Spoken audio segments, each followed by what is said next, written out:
Pastor Steve here.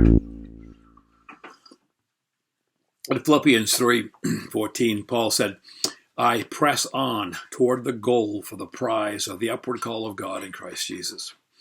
I am learning that I cannot finish strong in my own strength. I learned that, still I'm learning that, I guess, by trying to run on my own personal strength, my gifts, my abilities, my talents. I have to remember that the great apostle, the runner that we really would all like to be like, said in Philippians 2, it is God who works in me both to will and do his good pleasure. He also told the church there, I can do all things through Christ who strengthens me. Jesus told us the straight facts in John 15. Remember verse 5, he said, hey, I'm the vine, you're the branches. He that abides in me or lives in me, and I in him, the same brings forth much fruit. Then he says this, but without me you can't do squat. Well, that's a little loose interpretation, for without me you can do nothing. The writer of Hebrews illustrates the faith life with the race imagery, as we have seen before in 12:1. Therefore, since we're surrounded by so great a cloud of witnesses, let us lay aside every weight and the sin which so easily ensnares us. Let us run with endurance the race that is set before us. But the motivation for that run is in the next verse, looking unto Jesus, the author and the finisher of our faith, who for the joy that was set before him endured the cross, despising the shame, and has sat down at the right hand of the throne of God. The late Dr. Robertson McQuilkin wrote something that I think is the echo of my heart and probably anyone else who's in this race. He was the president at one time of Columbia University. He said, it's sundown, Lord. The shadows of my life stretch back into the dimness of the years long spent.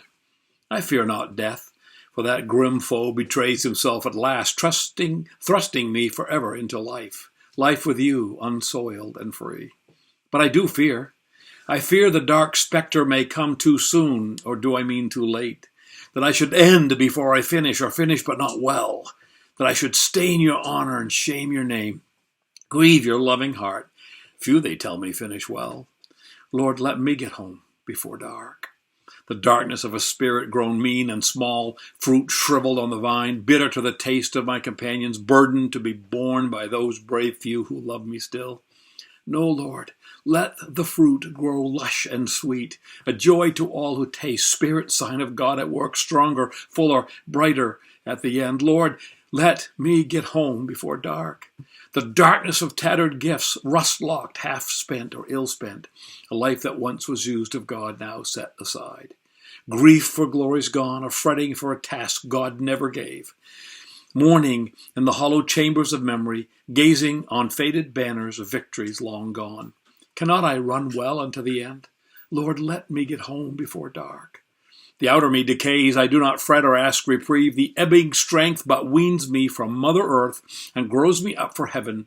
I do not cling to shadows cast by immortality.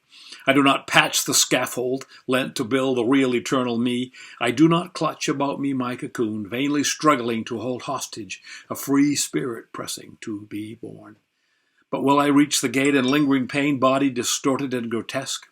Or will it be a mind wandering untethered among the light fantasies or grim terrors? Of your grace, Father, I humbly ask, let me get home before dark.